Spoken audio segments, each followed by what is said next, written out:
Teaching and Learning Breakfast series. Today I'm very happy to welcome my esteemed colleagues from the Language and Learning unit. They're all doctors, so we have Rowena, Shashi, Helen and Kerry. They're going to speak to us about digital literacies. Just a little bit of housekeeping. Please help yourself to some breakfast and coffee. If you have the link to the virtual classroom, could you please not log in the room? And if you do, and you're being naughty, just keep the volume really low because it causes feedback, okay? But sometimes it's a good thing to do. I'd also like to acknowledge this event is taking place on Ghana land, and on behalf of all here today, pay our respects to the traditional owners of the land, past and present. So I'll hand over to Rowena, and we'll have a Q&A at the end, so if you have some burning questions, try and hold on to them to the end. Okay, over to you, Rowena. Thanks. Thanks, and we will try and leave plenty of time for questions. That's one of our aims today, so that's what we're shooting for. A few years ago, an article in the UK's Daily Mail caught my eye. It was reporting on a survey conducted by a UK watchmaker that aimed to find out how many Brits wore analog watches, like the ones you can see in this picture, and how many Brits wore digital watches. So a very quick straw poll of people here in the room and online. How many of you wear an analog watch? I think that's over half. How many of you wear a digital watch? 3. How many of you are like me and don't wear a watch? Okay, more. All right. And online, did anyone type in what they're doing online, Tracy? No, okay.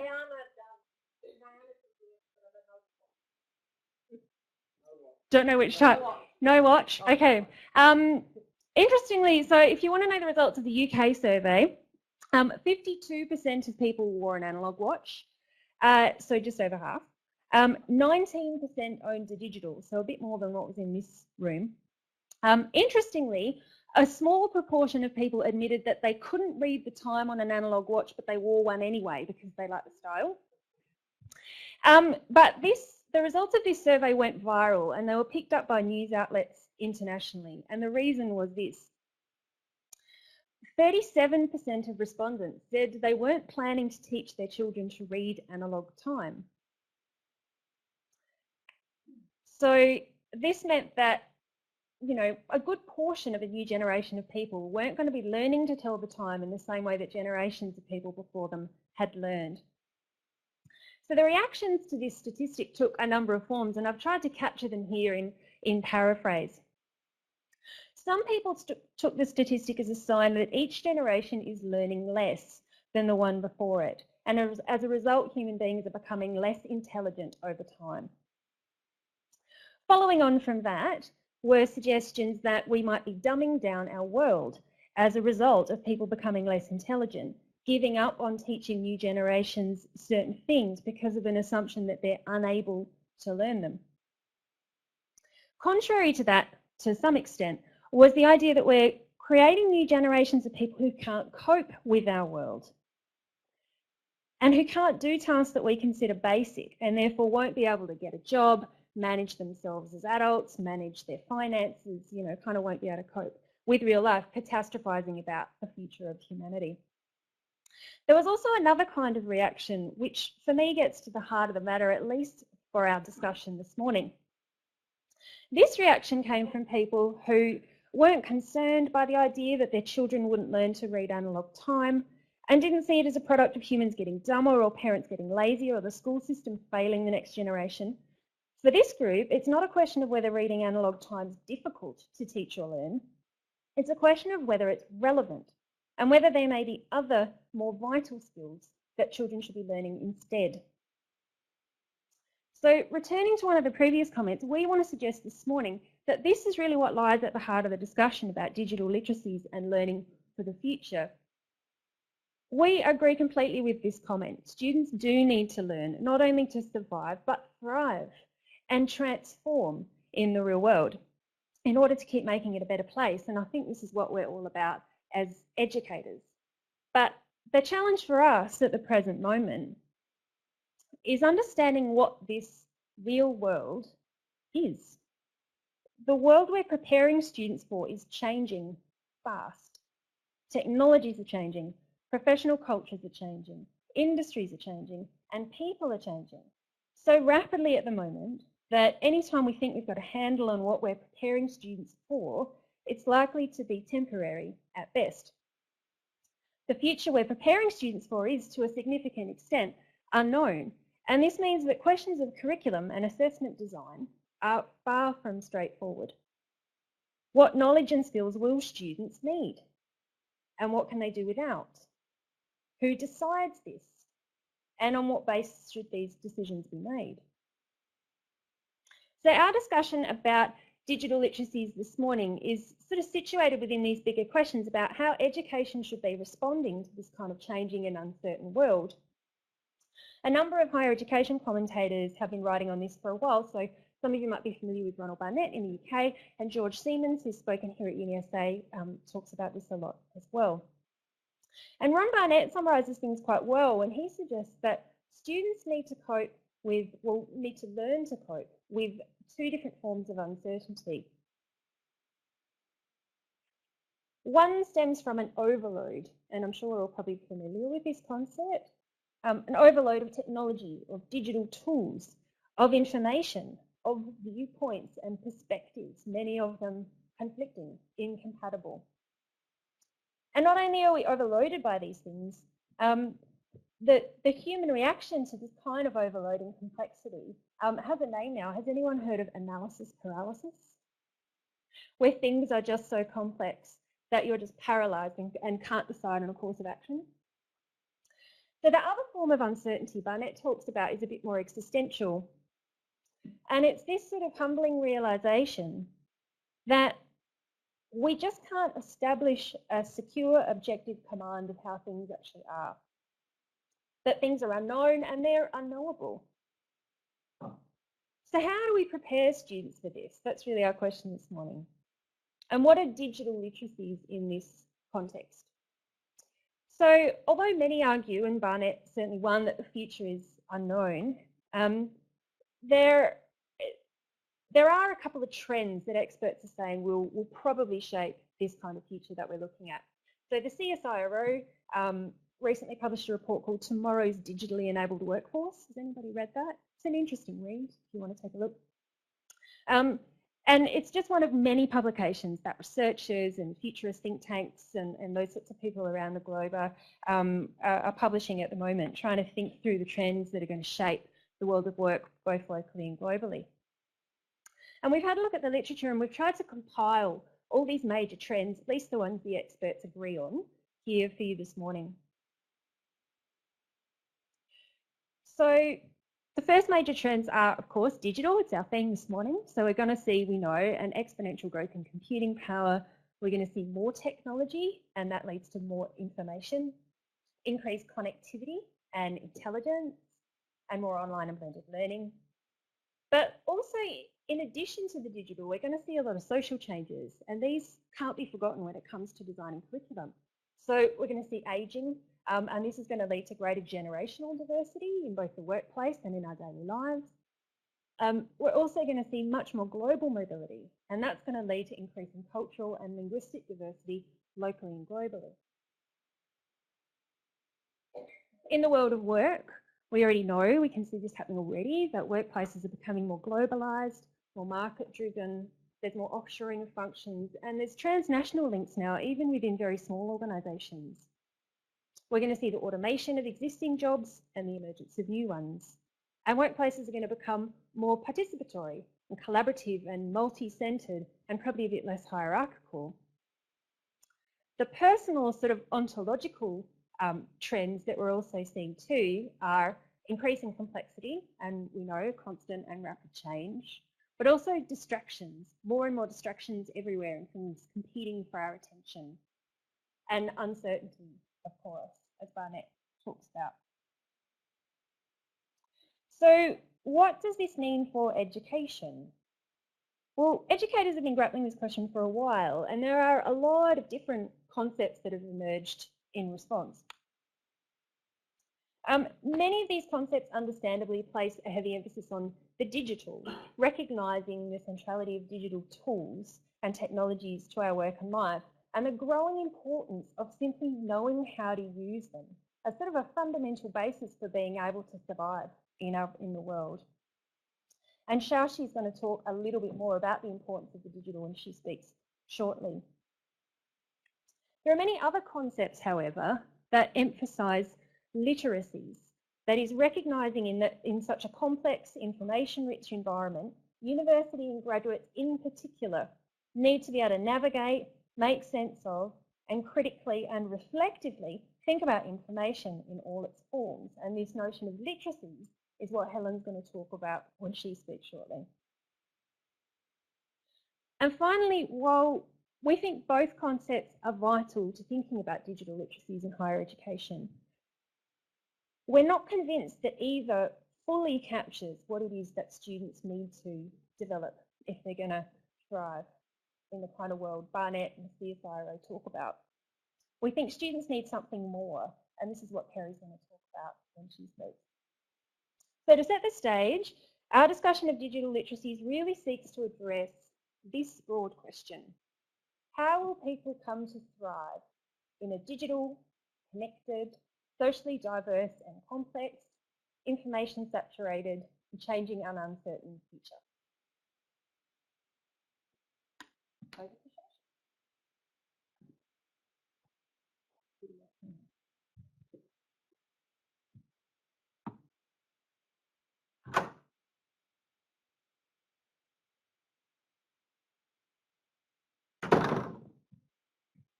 So, in order to thrive in such a digital world, people need the skills to be able to use these tools. But this can be so challenging, especially when there are so many tools just to do one task. When I first started in the uni, I was told that the iSpring was the tool to use for presentations. So I went ahead and learned how to use this tool and designed a lot of resources. A few months down the track, I was told, oh, there's a new tool in the market called Echo 360. So once again, I set out on the learning path and acquired the skills to use it. Then the next year, I was told that I think you better go back to iSpring presentations because everybody else in the uni is using it.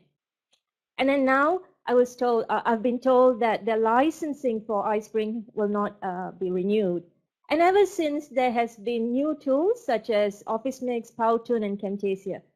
The question I constantly ask myself is, which of these tools do I need to know how to use and when? So if I'm having so many difficulties deciding which tool to use when, what about my students? But before I go on to talk about students and digital skills, I would like to talk about a common misconception that exists in the learning environment. We often take it for granted that all our students are digital natives. However, so many studies have been undertaken to prove the opposite. It has been found that there is a significant level of disparity in our students' digital skills. It has also been found that inequalities and marginalization exist with regards to digital tools access. Furthermore, it has been found that just because our students are experts at using social networking tools, that does not necessarily prepare them for the learning environment. And finally, it has been also found that students cannot effectively use technology for learning. So I think that all these points need to be considered when we set out to select the digital tool that we want to use in our classroom. Having said that, I'd like to go back to my earlier dilemma about which tool to use when.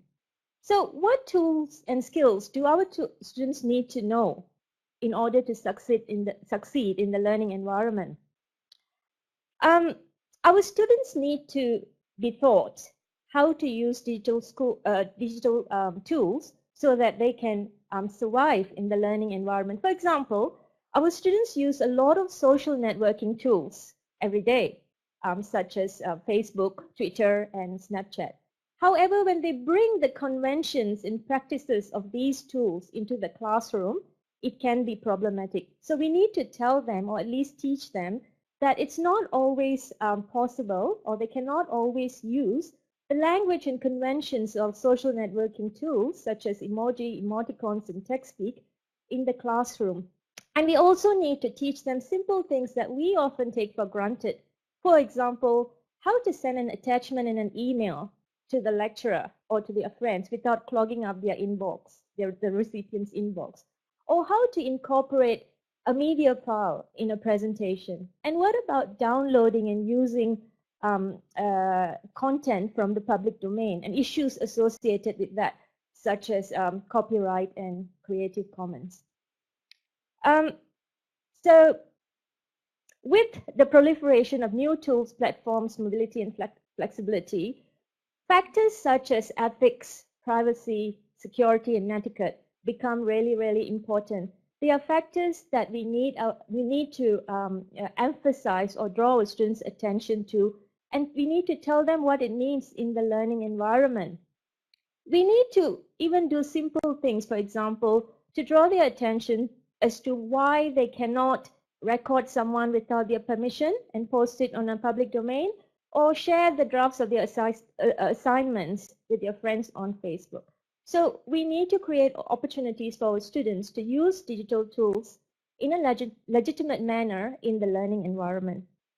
But our work does not just stop there. We also need to create opportunities so that our students develop the skills to be able to use digital tools for the learning, for the work context.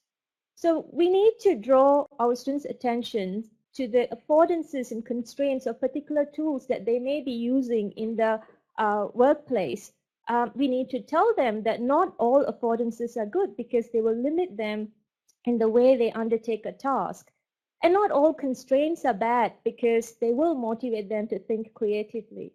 And we also need to teach our students that, or at least draw their attention to the fact that in particular disciplines, in particular professional contexts, there is an expectation that they will be able to use particular tools.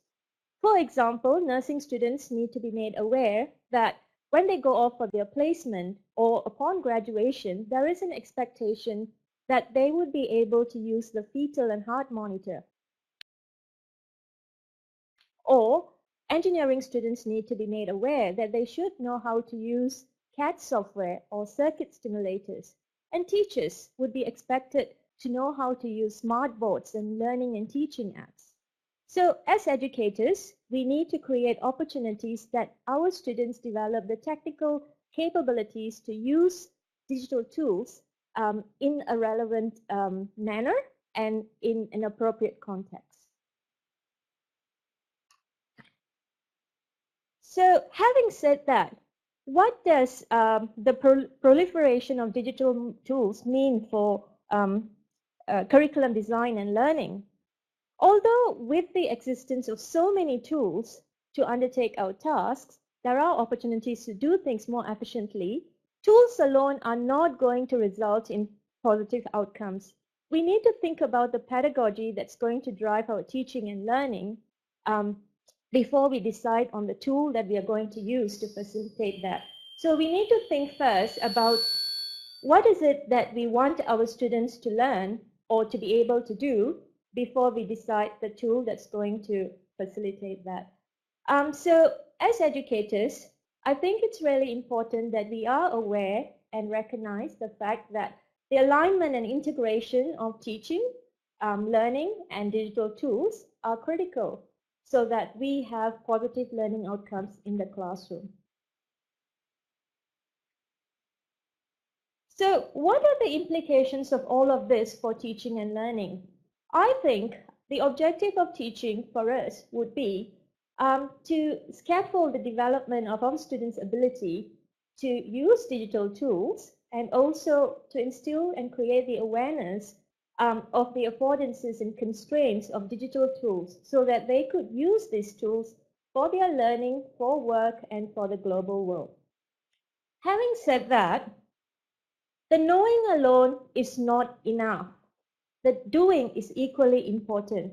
And before I hand over the presentation to Helen, who will discuss this further, I would like to leave you with a checklist so that you can reflect as to where we allow opportunities for our students to create the skills to apply digital tools in different contexts. Thank you.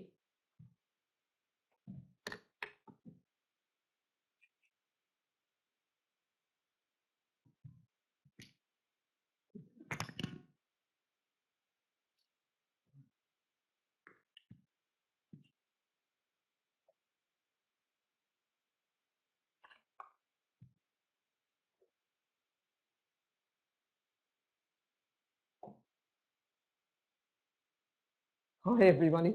I'm going to focus on literacies in the digital context. And first of all, looking at a bit of definition of literacies and digital literacies. And then revisiting that question about what it is our students need to thrive in this environment. And I'll just leave you with some questions for further consideration. Now, we're language and literacy specialists, and our work is a focus on literacy development. In the past, I've been a bit reticent about this whole digital proliferation and thought, well, I'll just learn the tools that I need when I need them. And I think I do still actually have that attitude, but we really can't avoid getting into this whole digital environment, partly because we're in it, aren't we? Especially since the that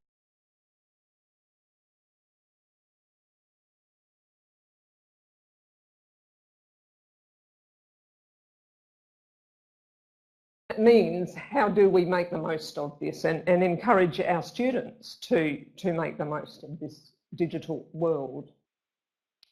And here's another illustration of the proliferation of literacies, in addition to the one that Rowena showed you.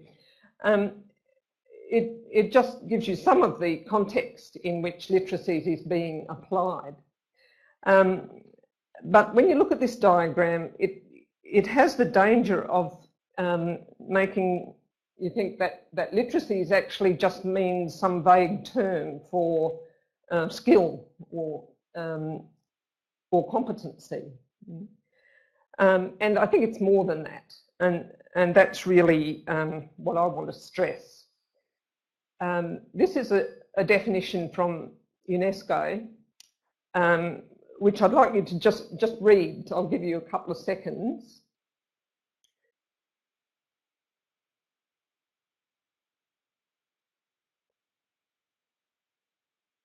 And so there's quite a lot of complexity in there, and I'd just like to consider that question. Is this definition still relevant for us in this digital world?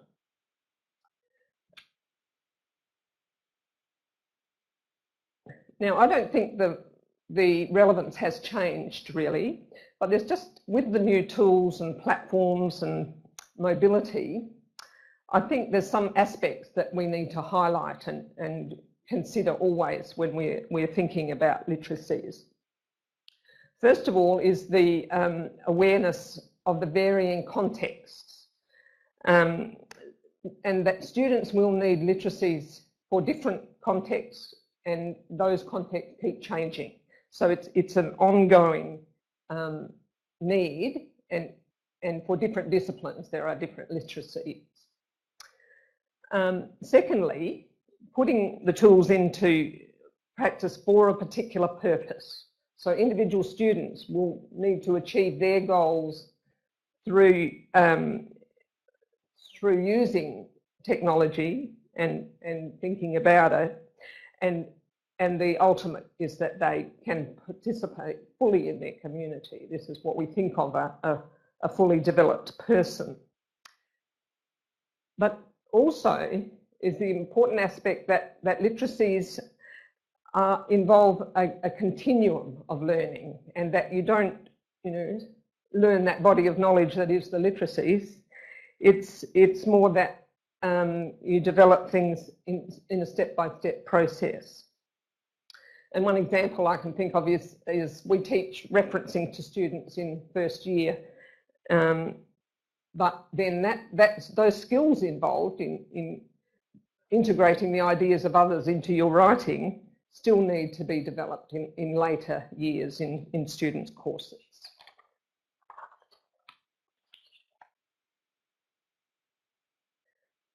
And if we think of digital literacies as those capabilities required for success in this digital world, that is, they're skills which are lifelong, for lifelong learning and are developmental, there's also this aspect of criticality. And I think this is very important.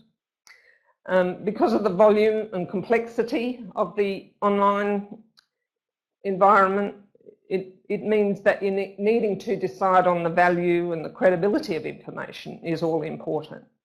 So students need information literacy skills. And for instance, they often think that Wikipedia is a great resource, and we all do, but learning that it doesn't necessarily look good in your reference list. How to assimilate information, and also the aspect of the online environment where language is the division between informal and formal language is being blurred, and students may not be aware, for instance, that using text message language in an email is not often appropriate when you're emailing your lecturer. And in order to join the discourse community that our students are in the process of, they need guidance in reading and how to challenge what they read.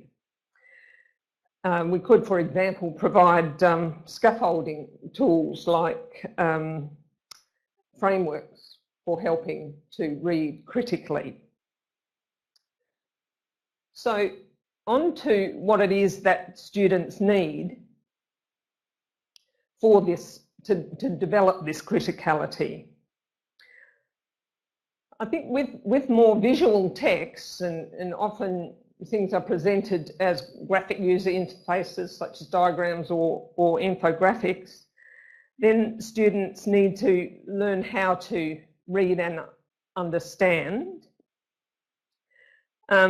They also need to collaborate and share online, slightly different from collaborating face-to-face, and at the same time have awareness of the ethical considerations when you're working online. They need to access information quickly and filter out any bias and irrelevancy, and these things require an ability to exert power over the technology from within. Pangracio calls this transcendental critique, and it includes things like knowing when to stop surfing the internet and get on with the writing task at hand. So students need these and a whole range of other skills, depending on the tools and the context in which they're using them. But these digital literacies can raise further questions.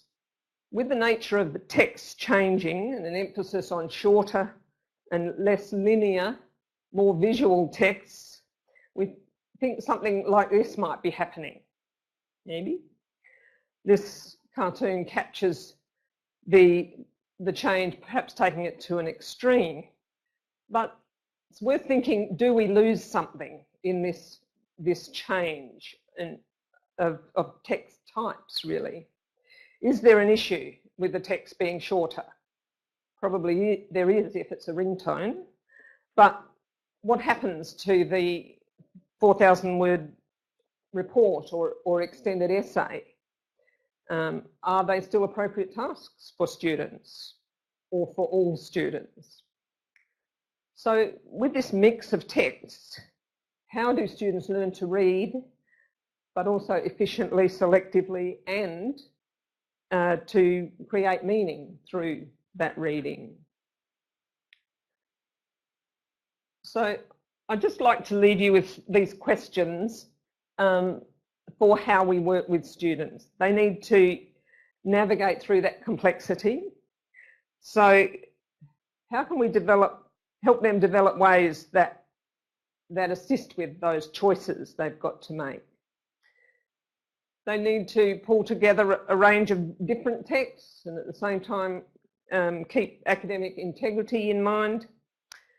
There's this concept of the student as curator that's become spoken of.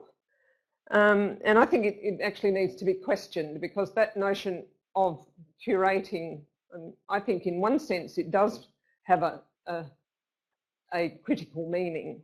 But too often, I think in the online context, curating just means collecting and placing things in a different context.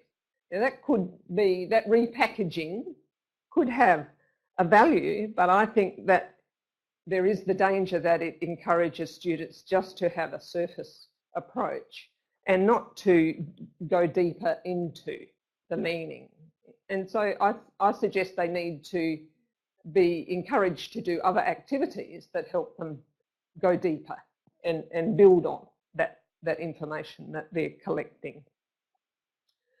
And an important one, how do we retain criticality when it's so easy to find the answer to things?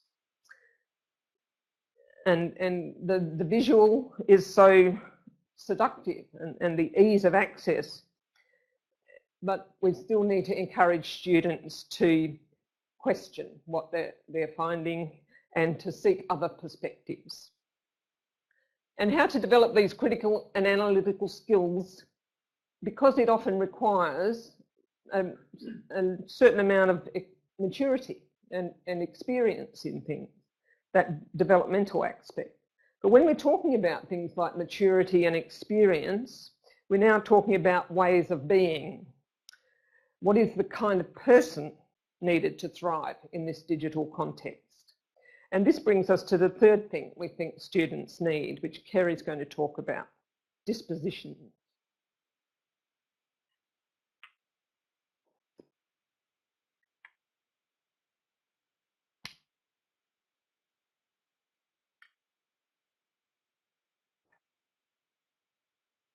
Okay.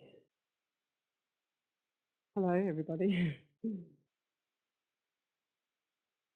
So, as you can see, we've already talked about that there's an alarming amount of tools that we can learn. There's information that's growing exponentially that we need to learn to filter. And there's a whole host of online environments that our students and we do need to navigate. So it's a particular way of being that we think is really necessary for students to develop if they're going to graduate as successful citizens. Like Barnett, like many others, suggests that a student's going to be productive, they need opportunities for learning human qualities as well as the knowledge and the skills. And as Jeff Gott says, they need to be ready for work, but more than that, they need to be work ready plus. So what he means by this phrase is that each student graduates as a human being, that they develop attributes that enable them to act with flexibility and with resilience, and that they can operate in the uncertain world with a sense of assuredness. Some of the qualities that researchers have pointed out I'll cover in the next 7 slides. So first, and I believe this applies to me as well as an academic, is the capacity to be adaptable, flexible and self-reliant. The adaptability, flexibility and self-reliance is becoming increasingly important when the likelihood of one career path is minimal, as the blueprint for career development points out. This means that we might need to change our course of direction midway through an experience. Hence, we're not only required to make difficult choices, but we have to be willing to make those difficult choices. Second, the increase of global mobility implies that students need to operate within spaces of increased cultural and linguistic diversity. Operating in these spaces requires respect, patience, carefulness, and thoughtfulness. Increased global mobility means that everyone knows how to respond empathetically to cultural difference and has the ability to value others' input in discerning ways. In short, cultural awareness really is everyone's business. Third, our graduates will need to be resilient and even buoyant, considering the increasing competition of professional encounters. The changing nature of job types and uncertainty of what professional roles will be available or will even look like requires resilience and a disposition that can stay afloat despite the setbacks. I can think of many of the examples where a graduate has not ended up in their intended job description, but their position has been one that's required the skills and attributes and competencies that they acquired throughout their degree. I was one of those people. It means letting go of expectation and being open to new things. Fourth, to be career ready, as a CSIRO report says, we'll need to enact divergent thinking and work in ways that reflect entrepreneurialism. But what does this really mean? So for me, this suggestion implies that in future we might be required to think more laterally about what is needed in society and use our initiative to adapt in ways that are creative. And perhaps that means even writing our own job descriptions. And that was recently pointed out in the blueprint for career development as well. However, this also means that we need a solid grasp of the practices of our field, otherwise divergent thinking will be limited. Okay, and then fifth, and this is a point that I was forced to develop when I was writing my thesis and working full time, as I'm sure many of you have. There's so many opportunities competing for our attention now. Every day we're faced with new tools, with new information that like our colleagues are exploring and telling us about. But I had to stop and reflect and ask myself, is this enhancing my learning or is it a distraction? Am I being blindsided and thus paralysed into inaction? I had to develop strategies to limit those distractions and focus on what was relevant to me or to my students' learning at the time. I realised then that I needed to also have those discussions with my students. For example, during orientation week, we used to get students that would come in, existing students, and speak to the new students. And one of the key pieces of advice I used to give the students, and this was unprompted too, was to turn off their social media when they were doing some intensive study and then reconnect or renew their password as a reward for a solid chunk of study time, especially when they're getting ready for exams. So they recognise this need to limit distractions.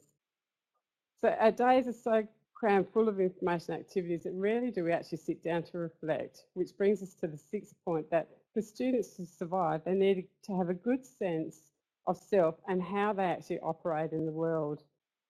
But how do we assist them to raise their self-awareness so that they know their place in the world and how they can better position themselves? But reflection is key, and particularly critical self-reflection. As Pangarazio suggests, critical self-reflection, and I agree with this, whilst it can be uncomfortable, it can also be transforming. So last, we think about developing a disposition that is mindful and productive. I was surprised when Carolyn Spann, who visited in March for the Digital Learning Week, pointed out that 3 out of 4 people reach for their phone when they have nothing occupying their attention. Perhaps the overload of things competing for our attention has meant that we feel it's necessary to be occupied all of the time. Mindfulness, put simply, means being mindful of one's actions and the impact of those actions. It's not a new concept. However, it's gaining a lot of attention lately with universities and schools doing research on the benefits of mindfulness on students' learning. Then more has also been written lately about the notion of developing a productive disposition, or grit is a term that Duckworth uses. A person with a productive disposition is willing to persevere, is robust in their thinking and actions, and is resilient and perceives failure as learning. Stretching yourself like this, especially when things are not going well, is, as Dweck points out, is a hallmark of a growth mindset. This is key to thriving in challenging times. So it's becoming increasingly more important to practice these human qualities and dispositions, especially for our students who need to act with assuredness in an uncertain world, to have the stamina to stand strong in the world, engage with it, but more importantly, engage with it purposefully.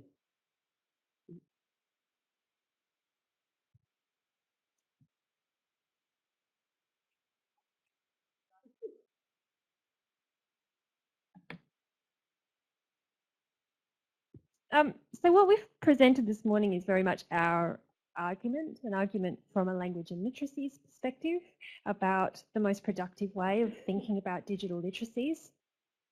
And we think that if the term digital literacies is going to be a useful concept for shaping teaching and learning in a higher education context, it needs to encompass these three aspects: skills and literacies and dispositions. So just to recap, digital skills involve knowing about and knowing how to use digital technologies needed both for learning at university and also for work in a discipline and in a professional context. While this is vitally important, and the skills are really important, they're not enough. Having digital skills merely provides access to information, data, tools, processes, new ways of doing things. Once a student has access to these things, they need to know what to do with them, how to employ them in ways that are purposeful and meaningful for other people, meaningful for the community, for the discipline, for professional practice. This is literacies, and it goes beyond skills. In order to be able to identify this kind of meaning and purpose, however, particularly in this very uncertain and rapidly changing environment, students need a certain presence of mind. They need a kind of disposition that can both adapt to change and go with the flow, but also be resilient and careful and patient with things that really matter. So I've used the term practice here to describe dispositions, because dispositions aren't learned once and for all. You don't learn how to do them like riding a bike, for example. You know, they say you never forget how to ride a bike. There's something you really have to consciously try and adopt daily. It's sort of an attitude and a way of being in the world that you really need to practice and consciously take on. So the big question then, I'm sure, is what can we actually do to develop these things in curriculum? What sort of practical steps can we take to ensure students start developing these things? Well, firstly, we want to suggest that it's not about trying to teach students about every tool that's out there. Of course, the curriculum just can't keep pace with the rate of technological change. With regard to digital skills and tool use, we think that the focus should be on two things. Firstly, addressing digital inequities on commencement so that all students are able to fully engage in the learning environment they find themselves in. And secondly, ensuring that any critical tools used in a discipline or a profession, so for example, Microsoft Excel or SPSS or computer-aided design programs, that these are taught in the curriculum and the students come out of their program equipped with those sort of core professional digital skills. In addition to this kind of explicit development though, we think it's valuable to provide opportunities for students to experiment with and evaluate any digital tools that might be relevant in a professional context. So if students have to give a presentation, for example, could you invite them to try 3 or 4 different presentation platforms and pick which one worked the best for them, and then have them write a reflection on why that worked the best, you know, why they chose that one, you know, what purpose did they have in choosing that one. So it helps, you know, it helps the students overcome any anxiety that they might have about exploring new technologies that they're unfamiliar with, can help develop that reflective, thoughtful decision making, and it gets students thinking about how different tools might be more or less useful for particular messages, for particular purposes and particular audiences. On a curriculum for digital literacies, we suggest that before students are able to become tomorrow's innovators and entrepreneurs, they first need to learn how to make sense of the world that they're in. This involves inducting students into the ways of investigating, ways of thinking, and ways of knowing that we would call a discipline. Doing the work of an academic discipline isn't something students can learn by osmosis. It needs to be made explicit in the kinds of ways we're describing there. It needs to be modelled, scaffolded, and built. Often we direct students to do things like analyse or think critically without showing them what that means, what it looks like, and how they go about doing it for the first time as a novice. Just as an aside, I've started learning pottery. Does anyone know what it's called when you make ceramic forms on a wheel? Throwing? It's called throwing. So if I went into my first pottery class and my teacher told me to throw a pot, things could have turned quite nasty. Exactly. So we use, higher education does this all the time. We've got these very specialised terms, critically analyse, synthesise, integrate, interpret. And we think just because they're, words that also appear in sort of common English, we think that they're pretty transparent to students and students should be able to know what they mean. But they're very specialised disciplinary practices that we've learned and practiced over years and years of working in the discipline. So we really need to scaffold these things for our students. And in terms of the importance of making sense, at the QPR conference recently, Professor James Avanatakis was speaking about a large-scale project he's been involved in, surveying employers about the skills that they're most looking for in graduates. And he's spoken to hundreds of employers, I think, across this project. And the one thing that commonly comes through with all of them, the main thing that they're looking for and most highly value is the skill of problem definition. The ability for a student to look at a mess of data, a mess of information, of issues, of problems, of different perspectives, and to be able to just make sense of it and define a way forward, define a problem that can be fixed or a pathway that can be taken that sort of makes sense in that context. So I think that's why, again, our emphasis is very much on teaching students to be able to kind of make sense and make meaning in this complex world. So on to dispositions, and we think that the only way really to develop these in students is to organise the curriculum around authentic real-world tasks, or wicked problems, as Churchman called them. These are problems that have got no right answer, that are inherently challenging and complex, that prompt students to grapple with issues like frustration, conflict, change, and uncertainty. And ideally, these tasks should also be tackled as they would be in the real world, with a diverse group of people, with peers and alone, virtually, online, and also face-to-face. But most importantly, if the development of dispositions is really going to happen, these sorts of tasks also need to incorporate an element of reflection, guiding students to think about how they responded as individuals to those kinds of tasks and scenarios. How patient were they? How well did they manage conflict and differing perspectives? Did they get frustrated at times? And if so, how did they overcome it? Were they too wound up in the task to even pay attention to how they were feeling and how they were thinking? So our aim today was just to start a bit of a conversation about whether digital literacies is a useful concept, thinking about curriculum, and if so, what it might need to encompass and include if it's going to be valuable in higher education. So we'd be very interested to hear what you think. And thinking back to our analogue about our metaphor of watches from the beginning, and that question about how education should respond to changing times, we thought we'd open it up to you for whatever time we have left, which I think is about 8 minutes. Thanks very much, Rowena. It was fascinating. Okay, do we have any questions in the room or online? Don't have any questions. Okay, there's one up the back. I'll just bring the mic because people online can hear. I was going to do my own poll as well. How many people are holding a pen at the moment? Okay, there's 50% holding a pen.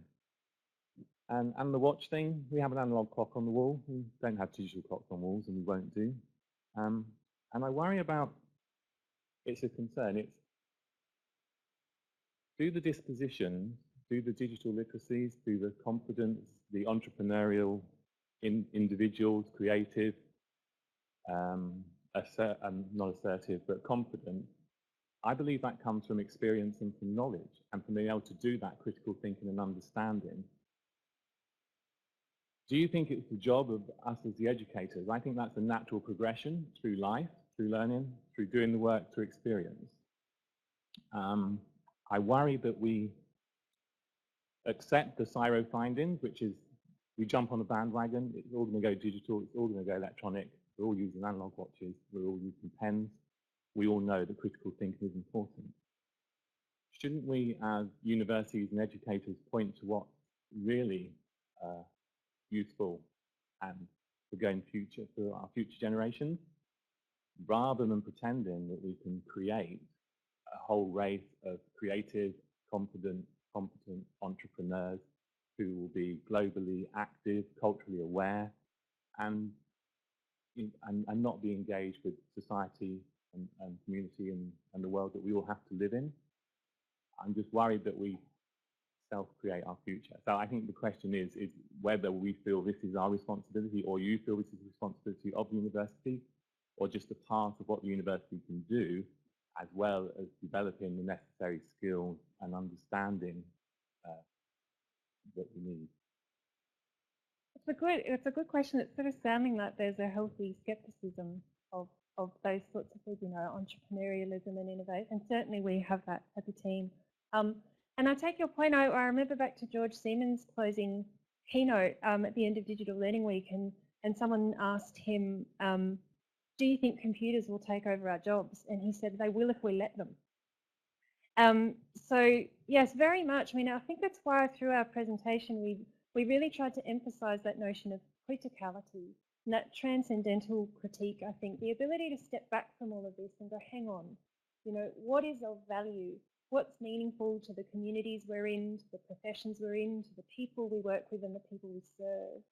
And being able to step back and just be patient, thoughtful, mindful about all of this whole rhetoric of you know, entrepreneurialism included. But it'd be interesting to hear what others think. Thanks. We've got a question online from Leanne. We seem to pay a lot of attention to traditional workshops to develop writing skills, but do we do enough about critical reading skills in both academic and digital senses? No. Okay, hopefully you heard that, Leanne. And any questions in the room? Any more questions in the room? Hang on. Okay, she's written yes.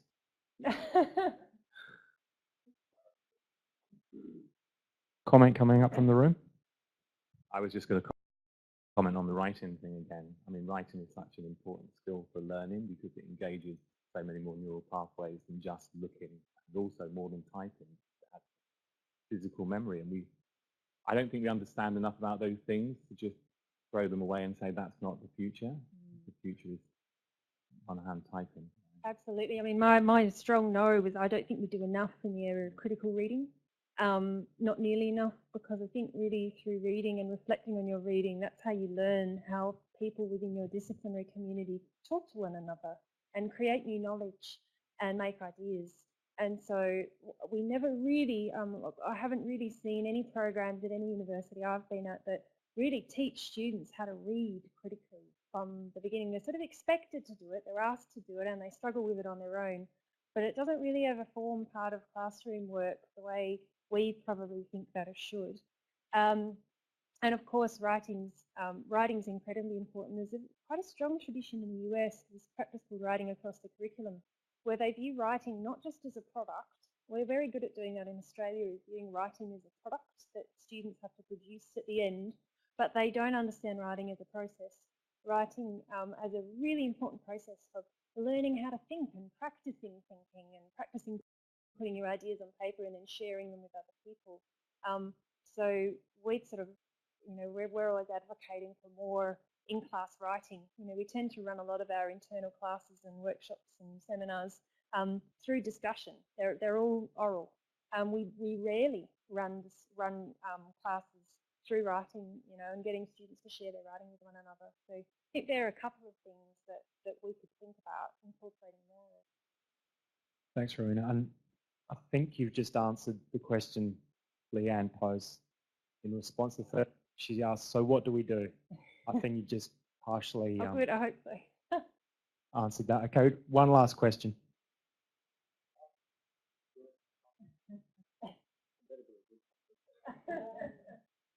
I just wanted to ask about the authenticity of these things. So if we actually look at reading and writing, no one would ever argue that. Reading, writing, and arithmetic, but there's also a danger you fall back into that sort of traditional notion. I mean, pens are important, but so is being able to collaborate, so is being able to copy code and paste in different areas, so is being able to negotiate in conflict. So what's the authenticity of writing as a process in terms of the context of the disciplines that you offer in terms of the digital age and where we're heading? It's a very good question. I've been chatting to a few people recently. I'm one who I'm getting really bad at writing with a pen.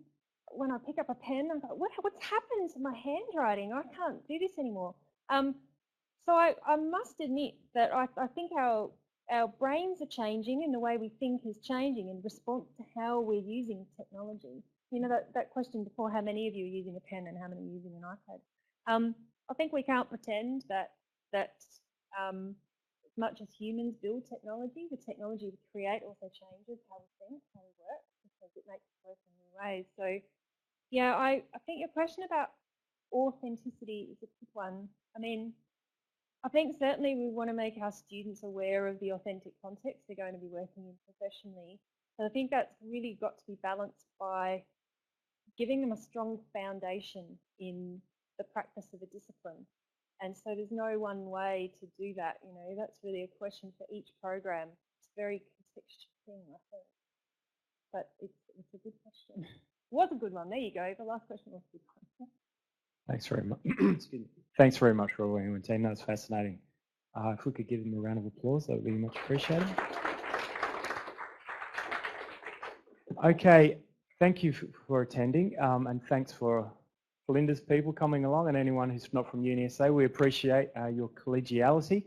I'd just like to remind you that there is another, we're putting one of these per month for the rest of the year, and the next one is on Friday the 24th. And it's Dr. Matthew Hillier from Monash who's coming over to speak to us about e-assessment and e-exams. He's done a lot of research in the area, so if you're interested in assessment in the digital realm, please come along. We have another class coming in and the kids are milling around looking a bit stressed, but please help yourself to some breakfast on the way out if you'd like. And I'll see you next time. Thanks.